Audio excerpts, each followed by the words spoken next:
Muy buen día tengan todos alumnos, bienvenidos a la lección del día de hoy, la lección número 15, titulada Modos de leer. Empecemos. Anteriormente, en la lección pasada vimos los tipos de lectores que hay, los expertos y los novatos. Vimos algunas características que tienen estos dos y también llegamos a ver un poco del proceso de lectura. En esta lección profundizaremos más sobre este tema, el proceso de lectura y sus etapas como tal. Vamos a ver también rápidamente lo que es el resumen, como estrategia de aprendizaje. Las etapas del proceso de lectura van a ser tres. Empecemos con la primera titulada lectura superficial o prelectura. Leamos que tiene que ver con tener una visión general del texto. Se puede efectuar en la búsqueda de datos concretos, pues solo se buscan palabras claves. Ojo, esto es bastante importante, porque si les dejan de tarea investigar sobre la importancia del agua en Aguascalientes, pues muy bien, ustedes buscan en internet la importancia del agua, ¿no? Y por ejemplo, si en el título dice la importancia del agua en el estado de Toluca, dices, ay no, pues este no me sirve porque yo quería buscar de Aguascalientes. Entonces evitan leer todo ese texto.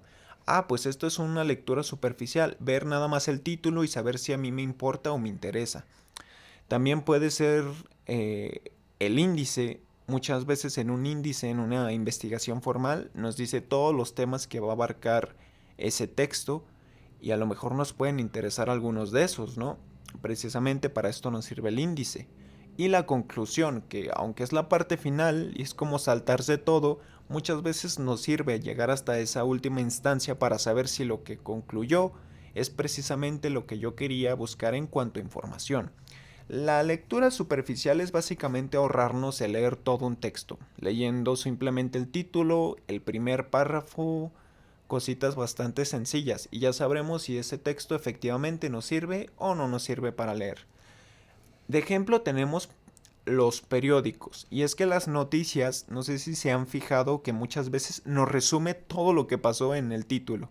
Por ejemplo, hace poquito yo vi una que decía, León se escapa en Aguascalientes y ataca a mujer. Todo ese es el título, y si se fijan ya nos dijo toda la noticia, ¿no? Entonces digo, pues me interesa, cliqueo y leo ya toda la noticia.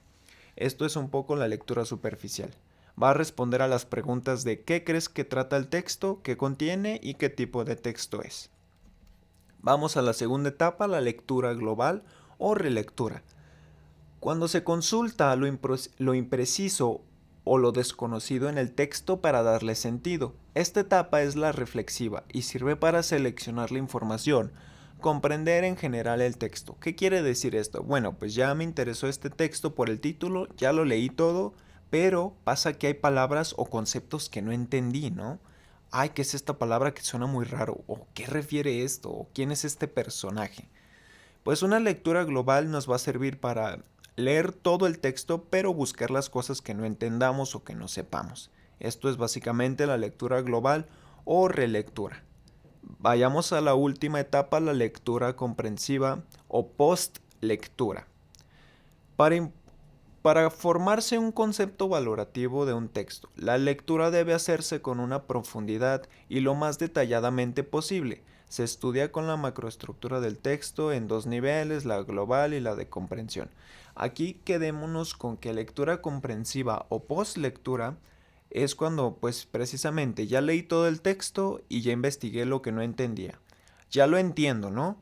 Ahora falta hacer un paso más allá, ser como un experto de este texto o ya poder tener una postura, ya poder opinar de manera crítica sobre lo que acabo de leer, como haciendo estrategias de aprendizaje, como puede ser realizar mapas conceptuales, mentales, resúmenes. Yo ya puedo opinar de este tema, decir si estoy a favor con lo que dice o con lo que no, etcétera, etcétera, etcétera. Es como volverse un experto, ¿no? Aquí tenemos un esquema un poco más ilustrativo acerca del proceso de la lectura. Ahí tenemos la prelectura, la relectura o como les comentaba anteriormente, y la postlectura. Y precisamente una de las características que yo les mencionaba anteriormente de cada una de ellas. Ahora bien, pasemos al tema del resumen. Y es que resumen lo hacemos prácticamente todo el tiempo, ¿no? Cuando vas con un amigo y le platicas una película que acabas de ver en el cine o una serie en Netflix o etcétera, le haces un resumen prácticamente de todo lo que viste, ¿no? De la película, de qué trata, de los personajes, etcétera.